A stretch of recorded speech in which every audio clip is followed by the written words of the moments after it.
శాస్త్రి స్మయో తరపున అందరికీ భోగి మకర సంక్రాంతి శుభాకాంక్షలు. నా వీడియో నచ్చినట్లయితే లైక్ చేయండి, నా ఛానల్ని సబ్స్క్రైబ్ చేసుకుని సపోర్ట్ చేయండి, బెల్ ఐకాన్ని తప్పనిసరిగా క్లిక్ చేయండి.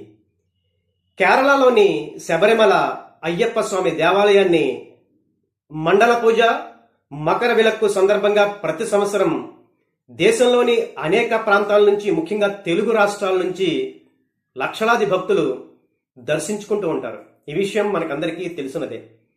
అయితే ఇలాంటి పవిత్రమైన శబరిమల పుణ్యక్షేత్రంలో బంగారం చోరీ జరిగింది. అది కూడా అయ్యప్ప స్వామి గర్భాలయంలో ద్వారపాలకుల విగ్రహాల నుంచి బంగారంతో తాపడం చేసిన రేకులని దొంగిలించడం జరిగింది.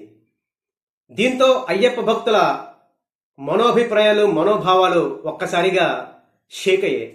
చాలా ఆందోళనకి భక్తులు గురయ్యారు.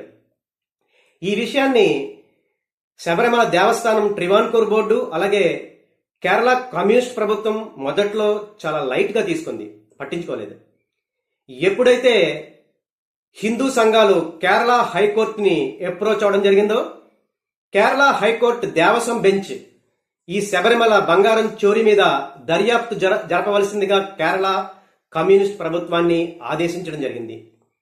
దీంతో తప్పనిసరి పరిస్థితుల్లో పినరై విజయన్ ప్రభుత్వం ఒక సిట్ బృందాన్ని ఈ బంగారం చోరీ కేసు మీద ఏర్పాటు చేయడం జరిగింది. ఈ సిట్ బృందం శబరిమల ప్రధాన పూజారి రాజీవర్, అలాగే అసిస్టెంట్ పూజారి అంటే తంత్రి అంటారు, ఉన్నికృష్ణన్ని అరెస్ట్ చేయడం జరిగింది. ఈ ఉన్నికృష్ణన్నే ఈ కేసులో ప్రధాన నిందితుడు. ఇతనికి కమ్యూనిస్ట్ ప్రభుత్వంలోని అనేక మంది పెద్ద పెద్ద నాయకులతో సంబంధాలు ఉన్నట్లు ఆరోపణలు వస్తున్నాయి. ఇంతటితో ఈ విషయం ముగిసిందని కమ్యూనిస్ట్ ప్రభుత్వం అనుకుంది. అయితే ఇప్పుడు ఈ విషయంలోకి భారతీయ జనతా పార్టీ ఎంట్రీ అయ్యింది. రీసెంట్గా కేరళలో స్థానిక సంస్థల ఎలక్షన్స్ జరిగాయి. ఈ ఎలక్షన్లో భారతీయ జనతా పార్టీకి సంబంధించిన అనేక మంది అభ్యర్థులు గెలవడం జరిగింది. ఈ గెలిచిన అభ్యర్థుల్ని అభినందించడానికి కేంద్ర హోంమంత్రి అమిత్ షా కేరళ విజిట్ చేయడం, కేరళలో వాళ్ళని అభినందించే సభలో మాట్లాడుతూ ఈ కమ్యూనిస్ట్ ప్రభుత్వం శబరిమల అయ్యప్ప స్వామి దేవాలయానికి సంబంధించిన ఆస్తుల్ని రక్షించడంలో విఫలమైంది. శబరిమల ఆలయాన్ని రక్షించలేని వాళ్ళు ఇక కేరళ ప్రజల్ని, వాళ్ళ నమ్మకాలని ఏ రకంగా రక్షిస్తారు అంటూ కేరళ పినరై విజయన్ ప్రభుత్వం మీద విమర్శలు గుప్పించడం జరిగింది. అంతేకాకుండా శబరిమల ఆలయంలో జరిగిన బంగారం చోరీ కేవలం కేరళ ప్రజలకు సంబంధించిన విషయమే కాదు, ఇది భారతదేశంలోని అనేక మంది హిందువులకు సంబంధించిన నమ్మకానికి సంబంధించిన విషయం. సో ఇలాంటి విషయాన్ని భారతీయ జనతా పార్టీ చూస్తూ ఊరుకోదు అంటూ పినరై విజయన్ ప్రభుత్వాన్ని విమర్శించడం జరిగింది. దీనికి సంబంధించి మాట్లాడుతూ ఈ సిట్ ఫైల్ చేసిన ఎఫ్ఐఆర్ ని చూసినట్లయితే కమ్యూనిస్ట్ ప్రభుత్వం చాలా మంది పెద్ద పెద్ద నాయకుల్ని రక్షించడానికి సిద్ధమవుతున్నట్లు మనకి అర్థమవుతుంది. అందుచేత ఇప్పుడు కేరళ ప్రభుత్వం ఒక స్వతంత్ర దర్యాప్తు సంస్థతో శబరిమల ఆలయం బంగారం చోరీ విషయాన్ని దర్యాప్తు చేయించాలి. అంతేకాదు భారతీయ జనతా పార్టీకి సంబంధించిన కార్యకర్తలు కేరళలోని ప్రతి ఇంటికి వెళ్లి ప్రజలని శబరిమల బంగారం చోరీ విషయంలో సంఘటితం చేయాలి. హిందువులందరినీ సంఘటితం చేసి కమ్యూనిస్ట్ ప్రభుత్వం మీద ఒత్తిడి పెంచాలి.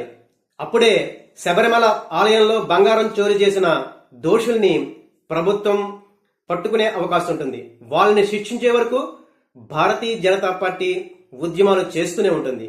కేరళలోని హిందూ గ్రూపుల్ని, అలాగే కేరళ ప్రజల్ని ఈ శబరిమల బంగారం కేసులో ఒక్కటిగా చేసి ప్రభుత్వం మీద పోరాడుతోంది అంటూ అమిత్ షా ప్రకటించడం జరిగింది. అంటే భారతీయ జనతా పార్టీ ఈ శబరిమల బంగారం చోరీ ఇష్యూని ఇప్పుడు చాలా సీరియస్ గా తీసుకున్నట్లు మనకి అర్థమవుతుంది.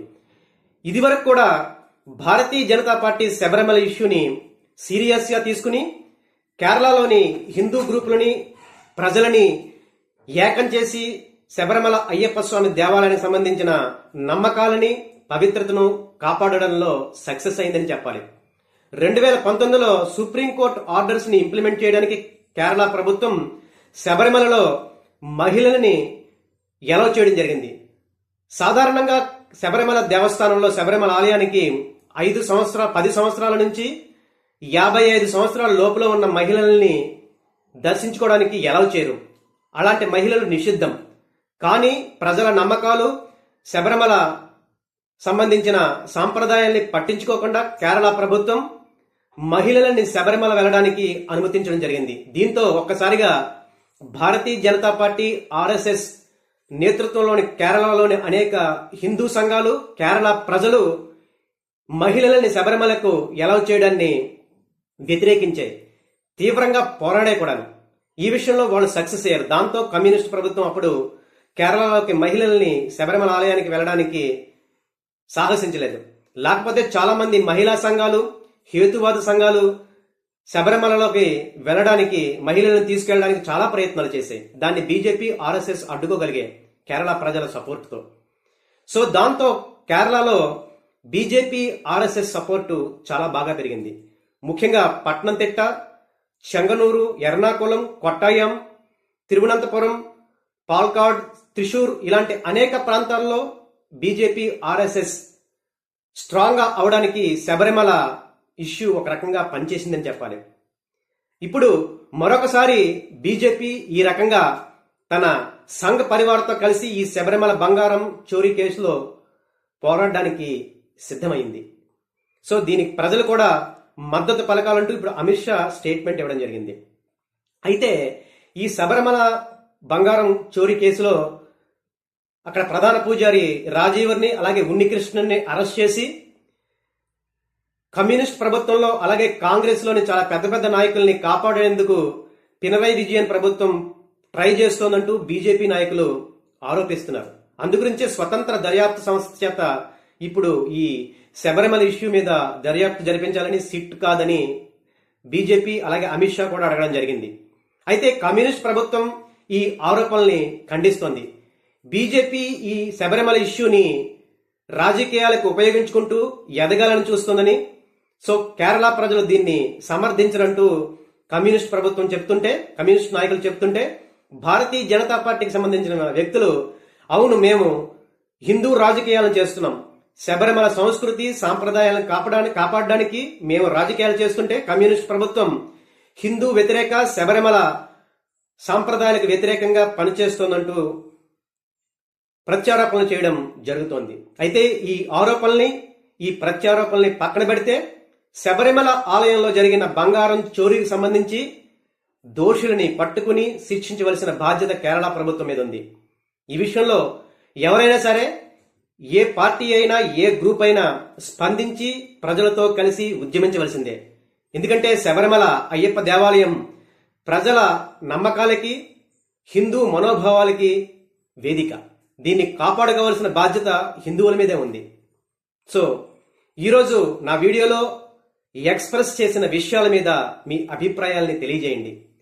ఇప్పుడు బీజేపీ, ఆర్ఎస్ఎస్ ఈ శబరిమల బంగారం చోరీ కేసులో ఉద్యమాలు చేయడానికి సిద్ధపడడాన్ని మీరు సమర్థిస్తారా, లేకపోతే బీజేపీ, ఆర్ఎస్ఎస్ రాజకీయాలు చేస్తున్నారని మీరు వ్యతిరేకిస్తారా? ఈ విషయం మీద మీ అభిప్రాయాల్ని, మీ సూచనల్ని కామెంట్స్ బాక్స్ లో తెలియజేయండి. Thank you.